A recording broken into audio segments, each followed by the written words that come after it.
Today I would like to share with you how I paint tennis shoes.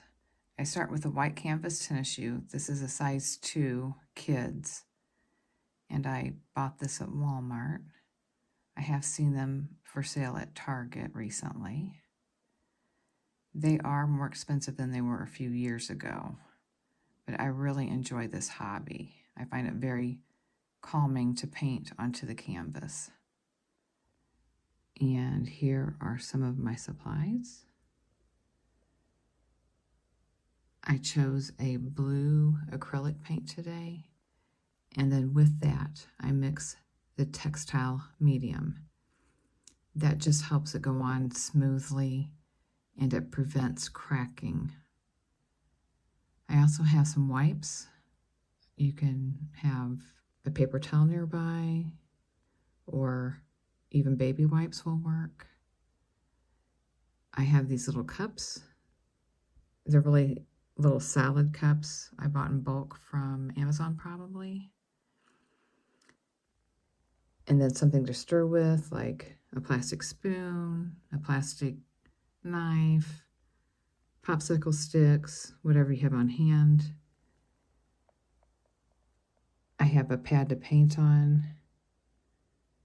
I think they call them paper palettes. And then a few brushes. They don't have to be expensive, just anything that won't lose bristles will work. So what you want to do is mix together your acrylic paint and your textile medium.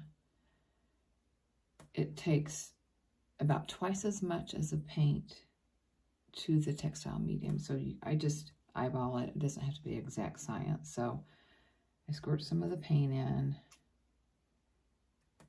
Take a look at that, knowing I'll need to add about half of that with the textile medium. So we'll just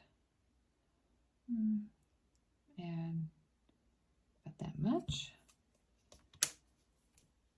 And then we stir that together really well.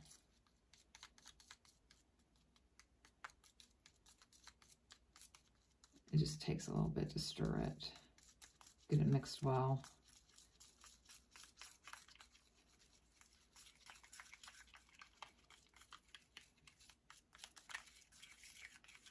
It's about ready. Okay, looks good. I'll move this to the side so I don't put my elbow in paint. So you decide if you want to paint the whole thing blue, or if you want to leave sections white, or if you want to leave the sections and paint them a different accent color later. Like you could paint this a silvery and the rest blue. You paint this section black, and this little spot in the back could be another color, an accent color. I'm not sure what I'm going to do other than start painting this blue. So I have a 3/4 inch brush. It's just a Royal Nickel acrylic paint brush. And then I also have a 1/2 inch. So depending on the size of your areas, you pick what you're comfortable with. You'll have to avoid this top edge unless you want to paint it blue. So just take some forethought in your decisions, and then we can get started. Now, it will usually take 2 coats, especially since you're starting with white and going to a darker color. So keep that in mind. And then in the end, when you add your clear type of protective coat, it'll really make it more vibrant. You'll like that a lot better. So I'm just putting some paint on. Don't overload it. You never load any paint up into the metal part, because then it gets clogged and dried, and then you can't clean your brush. So load the brush and you just simply paint on. I've never painted in front of a camera before, so this is awkward. but I'm just going to paint this on, and I carefully go around the rubber area here. I don't want to get paint on that. If I do, I can use a wet wipe or maybe even a Q-tip with a dab of alcohol on it to get the paint off the rubber section. So I'm just painting around and just carefully go right up to the rubber edge. You don't want to leave any white showing. It just looks less professional if it's not right up to the edge.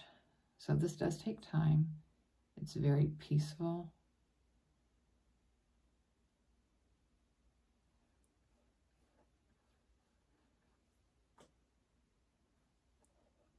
And since I'm doing this for the camera, it's going to take me a lot longer. But I want to give you a good idea on the process. So right up to the edge. And later, when you get around to other sections, you could tape areas off if you don't want to get paint on them. I've never really done that. I usually just take my time and be real careful with it. So anyway, with the tongue, you can open that up. And as you paint, just get as far into there as you can so that when it's closed, you don't see any white. You can use a larger paintbrush and go a lot quicker. Just see how nicely that paint is going into the fabric.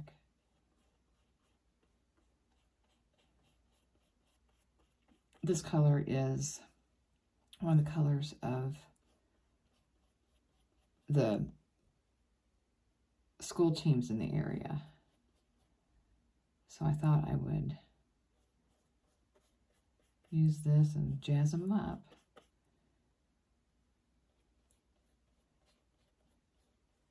So you get the idea. You just keep going. I want the tongue to be completely blue, so even on this very edge, just let it soak in there. So I just want to show you real quickly that I did add some painter's tape right onto these parts here so that I won't get blue paint on the inside, even though that might not matter to you if you're making them for your own family member. If you were to sell them, or you just want to take that extra step to be more professional, you want to keep the paint where it belongs and keep it off where it doesn't. Another thing I wanted to show you, if you're painting near a seam, you can just kind of wiggle that brush, slide it along right up under that. Just take your time. If there's spots that are making you nervous, you could just kind of walk away from it for a little bit and go back to it when you're more in the mood. You could do all the larger areas quickly, and then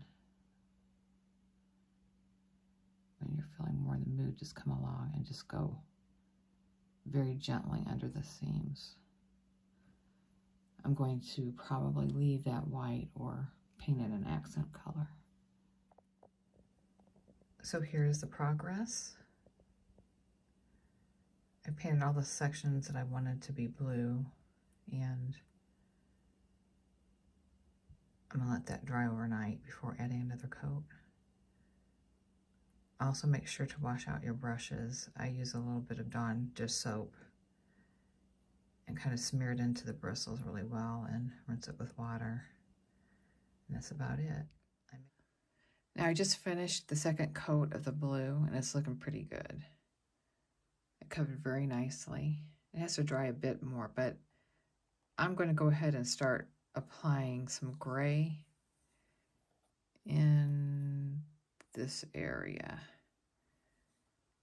And I just mixed together some colors I had. I'm not sure about the metallic, but I liked that it's a little bit darker than this other gray that I have. So I mixed almost half of the metallic in with the matte steel gray. And of course I added the textile medium and stirred it really well. So we'll see how that turns out. So I believe I left off with painting the final coats. This was actually 2 coats of the blue, 2 coats of the gray I had mixed up. Here's the back. You could just do a clear Mod Podge satin coat and it would bring the color out even more and give it some protection. But last night I applied the sparkly Mod Podge to this one. Look how cute it is.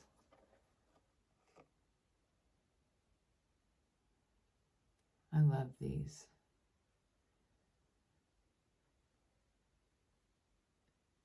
The thing is, these sparkles don't come off like the cheap stuff you buy at the store. If you bought ribbons or shoes before, or even tops that have the sparkles and they just fall out all over the place, these won't. You can run your nail over them. They're not coming off. And these should also be pretty wipeable if a kid would get some dirt or mud on them. You might also want to put some clear Mod Podge on the white to give it some extra protection. So there's that. I will show you a little bit how I applied the sparkle coat. Just use a regular brush. Now, the sparkles do remain in these a little bit. They're not impossible to clean out, but if you use the sparkle Mod Podge a lot, you might want to designate a couple of brushes just for that purpose. But I really haven't had a problem. I see a few sparkles remain. You might be able to kind of flick the rest off, or maybe even use some tape, masking tape, and kind of press some of them off. Ooh, sparkly. Okay. Here's a Mod Podge. I still have my painter's tape to protect the inside. That's the tricky part, is painting the tongue. So you just dip in the Mod Podge and paint. It's actually very fun.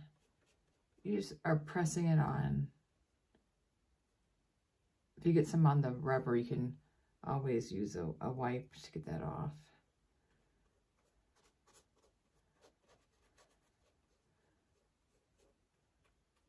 So I'm just dabbing it on, see? I'll do a better job off camera. This is my first painting video, as I've mentioned. And it's a little bit harder than I thought it would be to put together these videos. But I do like to help people and to show things that I make. So you have the idea. If you have any questions, just let me know. I might try to put some links to some of the items I use. I feel that the items I use are probably more economical than some of the other videos I have watched.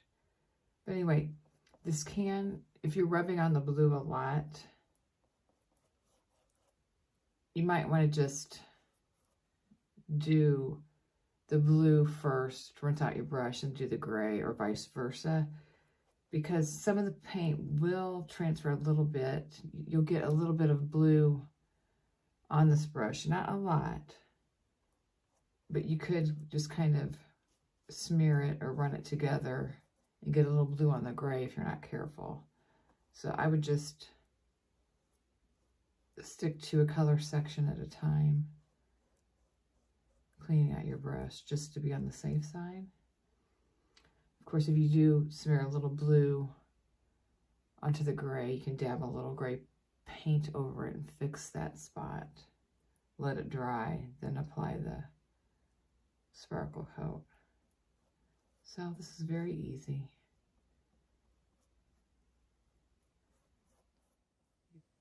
And here they are, all laced up and finished.